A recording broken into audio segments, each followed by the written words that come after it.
מתכון מאוד פשוט, סופר טעים, לחיים. היום מכינים פילאב, טוב, באמת, אמרו לי כבר שיותר מדי פילאב בחיינו, אז צריך לגוון לפעמים משהו, למרות שמה שעושים היום זה משהו שיהיה תוספת נפלאה לפילאב. אין לזה יותר מדי קשר לאותם העמים, איפה שפילאב מקובל אצלם, אבל יש קשר ישיר לעם שאני מאוד מעריך, לעם שגדלתי איתו, שאני מאוד אוהב אותו, מכבד אותו, קוריאנים סובייטים. אני עושה היום גרסה לסלט המפורסם ביותר שלהם, שעשוי מגזר. הוספתי לזה עוד מלפפונים. רוצה להכין משהו שיכול להיות תוספת נפלאה לפילאב, ולא רק למנה בשרית, לדגים, לסתם נשנוש עם בירה או איזה סנדוויץ' נחמד. בקיצור, איך נהוג לחתוך את הגזר הזה? ככה, גפרורים. אפשר לחתוך אותו בסכין, אפשר לחתוך אותו בפומפייה. אני אישית מעדיף תמיד סכין.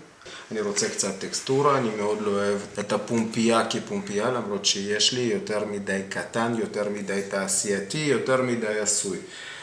כאן יש את החיתוך של סכין, לכן אני חושב שזה מוסיף קצת חיים. חתכתי גם מלפפונים, חתכתי אותם גם לרצועות כאלה, קצת יותר רבות מגפרור אמת. אז מה יש לפניי? שתי קערות נפלאות, מלפפונים באחד. סוכר ומלח. אני עושה את זה לפי התחושה, לא חוסך, לא בזה ולא בזה. כי בסופו של דבר המטרה שלי שהירק הוציא את כל המיצים, את כל הנוזלים האלה אנחנו נסלק אחר כך. ואתה נשאר.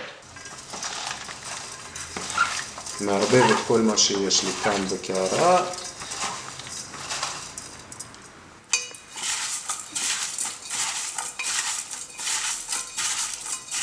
אני משאיר את הירקות לא במקרר, אלא ממש כאן למעלה, בסביבה החמה, שיעמוד ויחכה.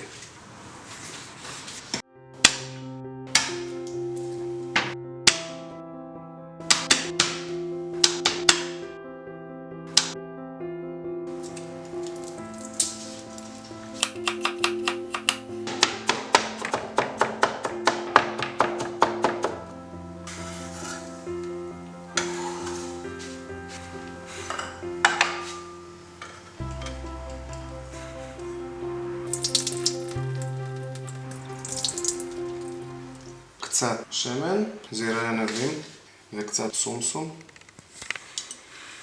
וואו, ישר כבר ארומה. מחממים.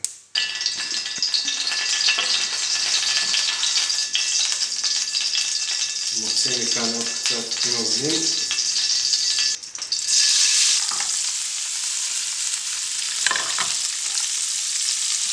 עכשיו זה טיגון קל של ממש דקה, לא יותר מזה.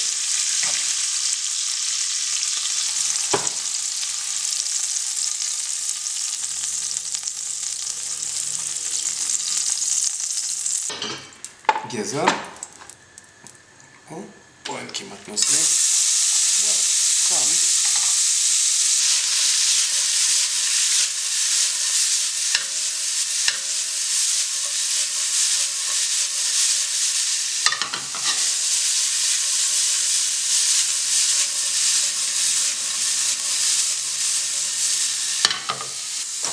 לא צריך אש יותר.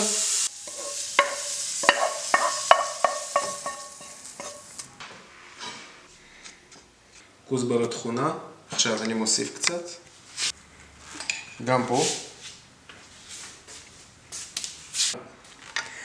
שום, ממש שם באמצע, כאן, חצי ממנו, ועכשיו פה, ממש, על הכוסברה.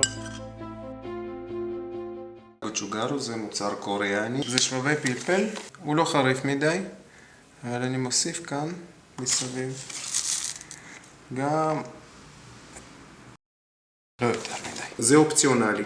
אחמם בו שמן, אם אנחנו מדברים על קוריאות למיניהם, אז זה סומסום כמובן.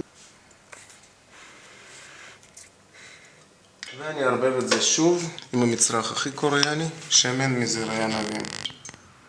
עכשיו אני חייב לחמם את השמן, לחמם אותו היטב, ממש היטב. זה ייקח טיפונת זמן.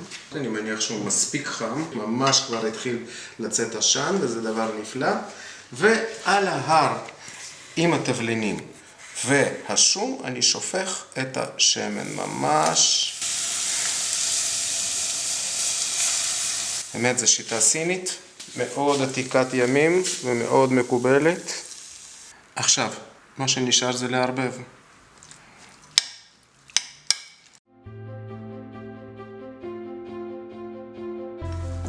גם כאן. וואו, ארומה.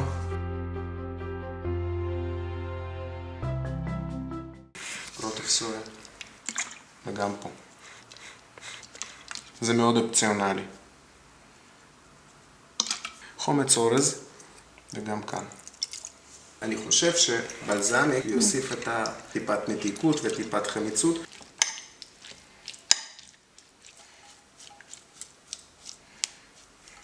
זה הולך למקרר עכשיו.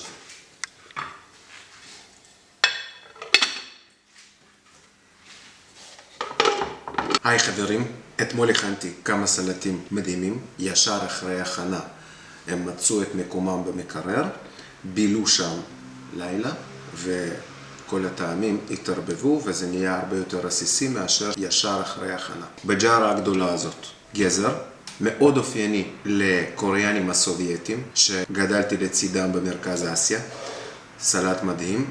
השני, עם אותו טבלון, עם אותם המרכיבים, מלפפונים, והשלישי שלא ממש צילמנו, אבל עשינו בכל זאת, כי זה ממש ממש ממש נהדר, זה הצות. בארצנו הקטנטונת זה מוכר כוואקאמה.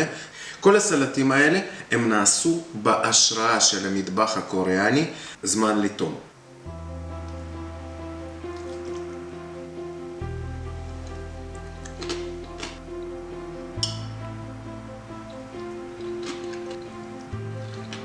אין כמו.